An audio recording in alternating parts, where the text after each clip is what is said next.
Well, I'm at group stages here in Berlin with coverage brought to you by Alienware, joined right now by Alban Dechelotte. Perfect. Oh my God, I nailed Great it. job. He advised me not to say his last name because I'd I'm butcher impressed. it, but maybe he's just being polite. An amazing partnerships person. No, so you work at Riot, and when did you join? 18 months ago. 18 months ago, and you work on LEC specifically on, what is your official title? Head of sponsorship and business development. Yes. Okay. So heading up all that. Does that include the relationships with the teams and the orgs? Yeah, partly, yes. Okay. So regardless, you showed up. At the time, it was EU-LCS, and then it became time to become LEC. Yeah. And before this, I know you were at Coke, actually. Absolutely. I did 10 years agency side, working on behalf of brands. And then I moved on the client side, which is like Coca-Cola, which is like honor for all my life to work for this amazing brand. And then I was not a gamer. I was like a sports guy coming from rugby originally. And then I was looking for, what can we do for Coke in Europe for engaging new audiences? And I, came up with gaming. Yeah. And then I learned, someone I met called Matt Wolf, who was already in Atlanta, told me, but you need to be aware of esports. That's the next big thing. And he was at Coke as well at the time, Absolutely, right? Yeah. he just joined Coke. I was a kind of a generalist guy in Europe, and he was a specialist in Atlanta.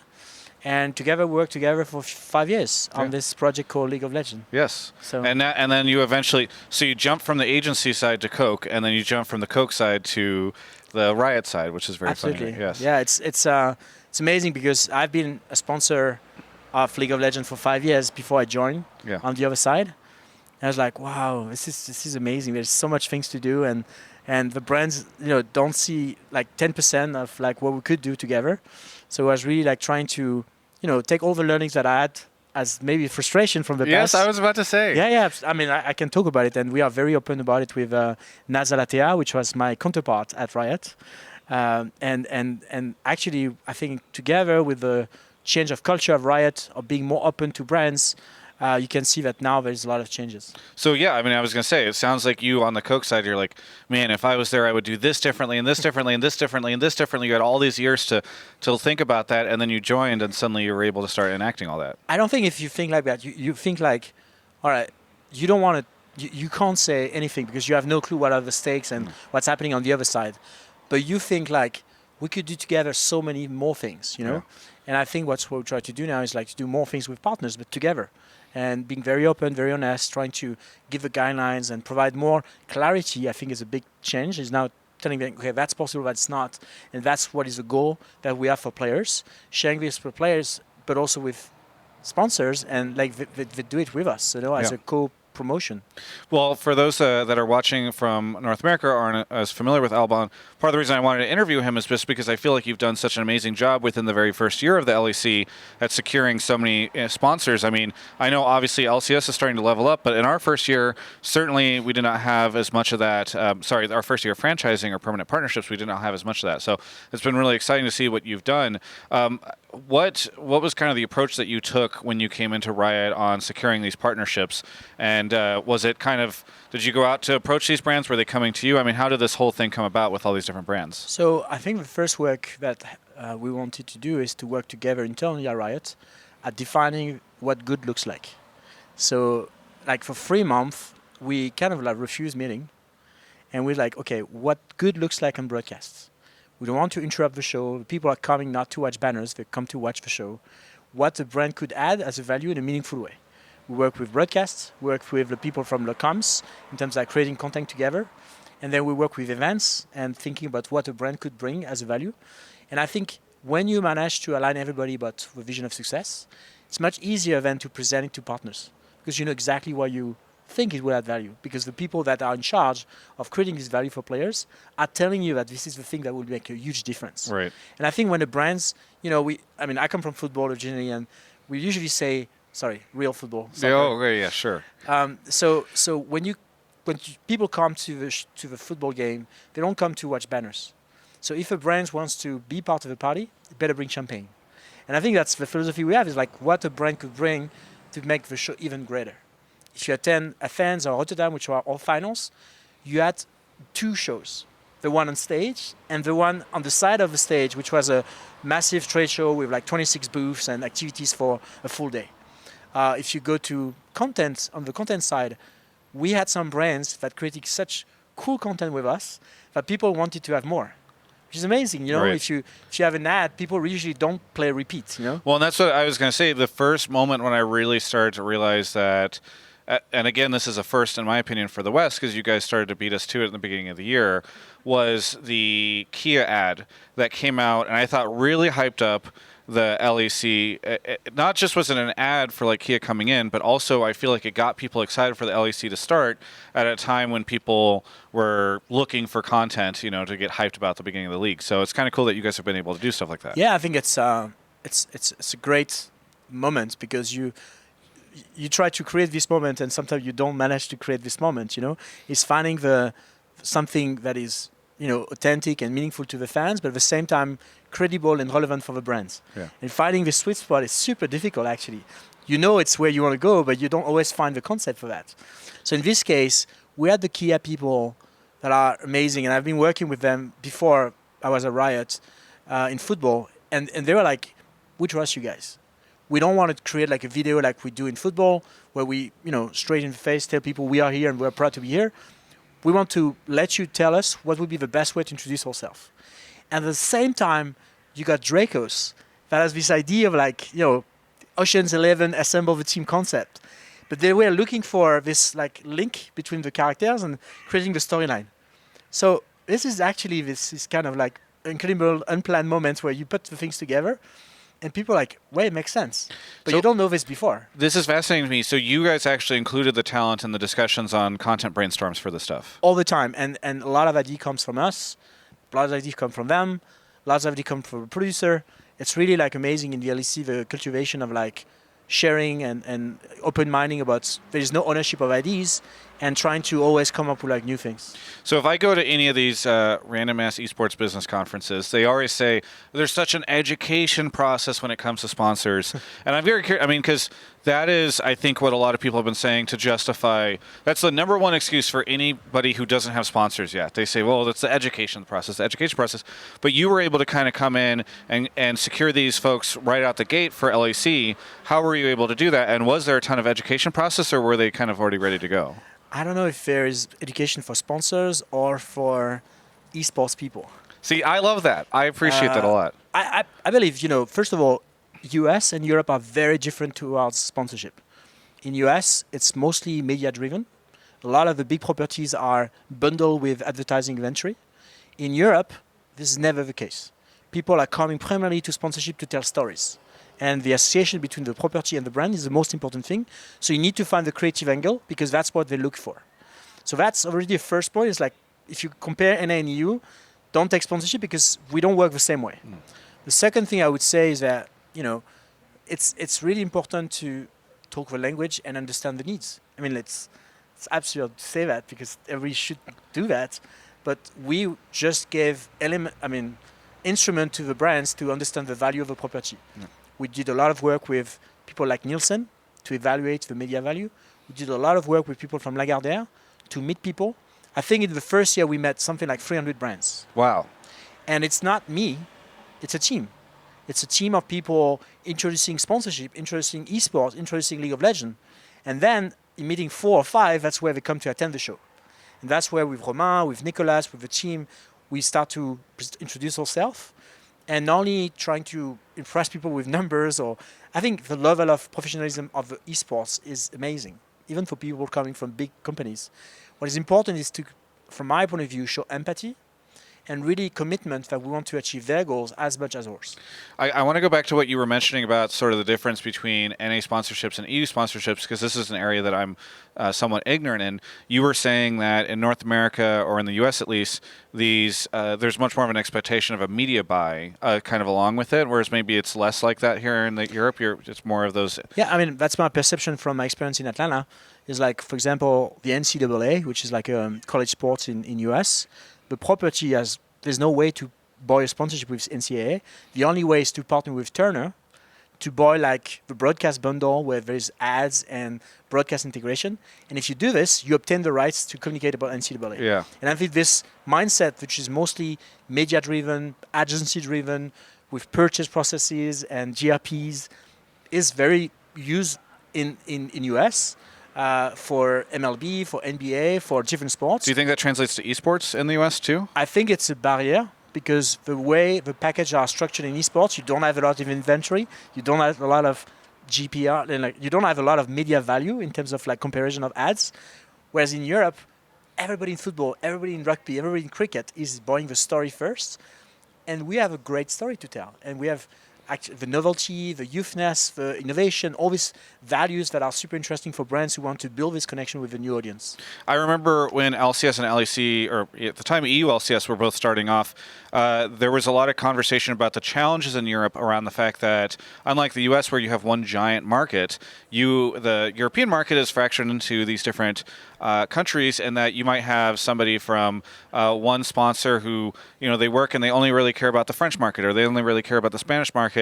Have you guys run into that? Is that still an issue now, or how does this stuff kind of work its way out in Europe? Every day. It's a reality.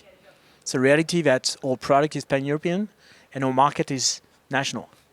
So I think we have been lucky so far. We met some like brands that are anticipating the growth, brands that want to create some connection with audiences. Honestly, I've been the head of sponsorship for Europe for Coke. There's no budget there. The budget is national or global. Yeah. So it's a very difficult market. So it's important for us to enable to there's two options. Either you find a brand that is ready to invest global money into a European property, even if like all property is pretty international now with viewership we have like across the world, sure, including China now, or you build new products that enable you to engage at a national level. So we have 6 national partners that broadcast our show in different languages, which creates some natural geo-targeting approach where we are able to create like national partnerships. So for example, Chibo, which is a German coffee brand, only interested in the German market. We partner with Summersinn, which is the German broadcast of our show, and we created a special partnership where they only have the rights to activate the market that interests them, and they only engage with audience that speak their language in Germany. So that's, I think it's a first step in the direction of building the products that will enable us to unlock the real potential of Europe. Yeah. I wanted to ask you kind of your take on, right now I feel like a lot of the sponsors, while interested in teams and also in leagues, are also starting to shift a ton of their interests over to influencers, especially as we've seen big names in the streaming community grow. Do you think that that's in any way kind of a competition to you guys, or do you think it's an opportunity for you to try to target specific influencers? Because it seems like there's just a big interest, at least in the US, in working directly with these specific streamers or YouTubers or whatever at different events. I think it's very 2015, you know? Okay. So influencers has been the big trends amongst marketeers after the trend of social media, after the trend of, yeah, YouTube and also, yeah. There's like different trends, and in 2015, 16, 17 has become the time of like influencers. The reality is that there's a lot of budget available in the media agencies, in the different advertisers allocated to influencers. So it's a good way for right holders and people that are selling things to brands to tap into this existing budget.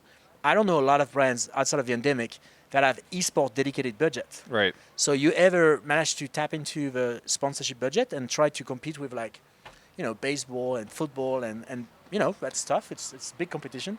Or you manage to go into influencers, and there we are very proxy because the level of metric is, I would say, as weak. The level of like impact in terms of sales is as difficult to track. But at the same time, we are able to build a much bigger consistency through the idea of like performance and esports than influencers that goes up and down all the time. Has it been difficult at all to navigate the relationships with the teams around this stuff? Because what is interesting to me is not only did you bring on all these partners on the sponsor side, but you also brought in all these permanent partners on the team side within the same year. And so now you've got people on both sides that you're sort of navigating relationships with. I have to imagine that's a little exhausting and at times very complicated. I mean, first of all, it's an honor for us to work with these pioneers and entrepreneurs. I take lesson every day from Carlos, Sam, and all these guys. We have a roster in Europe that is amazing between, again, the Pioneer, the sports team, working with the Miami Heat and Schalke 04, and working with like entertainment guru like the guys from Rogue. We're super happy and super lucky because it's both ways. When we have meetings with the guy from Misfit, the the CEO of like the organization was the CEO of the Olympic Games.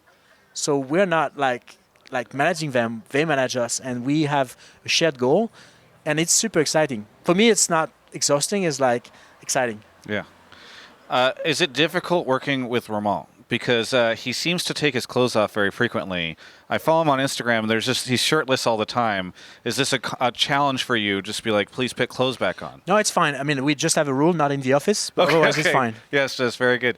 Regardless, though, I mean, it's kind of fun having him join your team and sort of seeing that him switch over to like the biz dev side from before, where he was really working on the team side, and even in LCS we had him last year. So what's it been like working with Romain? Because a lot of people know him as the guy that yells random things on stage, but he's actually behind the scenes helping you manage the new partnerships. I mean, it's difficult to have him behind the stage. He's usually on stage. Yeah. But it's amazing. I'm super lucky. I'm super lucky to be at Riot. I'm super lucky to work with the LEC team, but in particular in the BD team, we have like machines. So today we have one guy called Nicolas, who is like single-ending, managing all the sponsors of the league in terms of execution. Oh, wow. And that's one guy. And Romain is kind of doing the same for all the projects we do with the teams.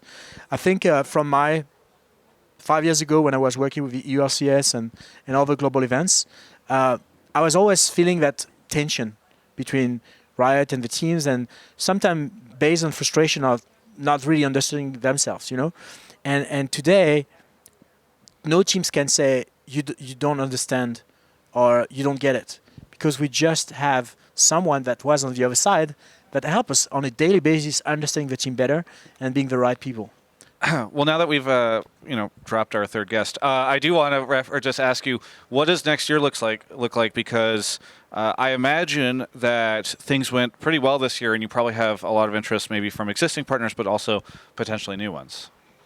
So first of all, it's peak time for me at the moment because we are in renewal time. Our first priority is to renew the existing partners. Because we introduce them to our fans, and we don't want to, have to do it again or to explain why they're leaving. And for us, it's a long-term play, also for sponsors. We are super privileged at the moment, super lucky because, all the sponsors talk with us about renewal. That's what I'm mostly focused on. I think the big priority for us is more local. You already identify why. Yeah. I think it's more local in terms of events, more local in terms of discussing about broadcast partnership and localization, and more local so at the sponsor level. So we have a lot of discussion with host cities. We have a lot of discussion with partners that want to follow us to make it one step closer to the people in their own language, their own country. Yeah. Very good. Well, I'm looking forward to seeing all that. Hey, is there anything you want to say to any of the fans of the LEC or any folks out there who are kind of interested in the business side of this stuff? Yeah, thank you so much, guys, for being welcoming to the community. I come from a sports where when there's a new logo coming in on the jersey for your team, people are really not happy and starting to whistling and pushing back because it's sold out, as sometimes people say. So far, since I joined the community on the right side, every time we announce a partner, every time a partner goes on the broadcast, there's only thank you to Kia, to the different brands like Foot Locker, everybody. So thanks for welcoming them, and hope they also bring you more value to the show. Yeah. Well, thank you so much for the interview. Looking forward to seeing what's in store for LEC next year. For everyone else, you can check out the rest of my Worlds coverage right here on my YouTube channel. Thanks so much for watching that interview. Hope you've enjoyed my Worlds coverage. Brendan and I have been having a great time working alongside Deer as we create all this content for all you folks. And we couldn't be doing it, of course, without Alienware. I don't know if you noticed this, but there's very few, I think I remember maybe one technical pauses that are happening here at Worlds. And that's just, I think for me, I remember there being pauses a lot in a lot of different situations at these things before. So it's pretty cool to see the Alienware gear coming through, as they are, of course, a official PC and display sponsor here at Worlds. You can check out their stuff and play actually on the same setups that the players play on. If you go down to the description, alienware.com/Travis, check out their stuff, buy some of it. It helps me. But even if you don't buy it, you can just check it out, and that also helps me because Alienware sees that I'm not going to get into the economics of it. But either way, thank you so much for watching everything, and hope you continue to watch the rest of our coverage as Avli's screaming in the background.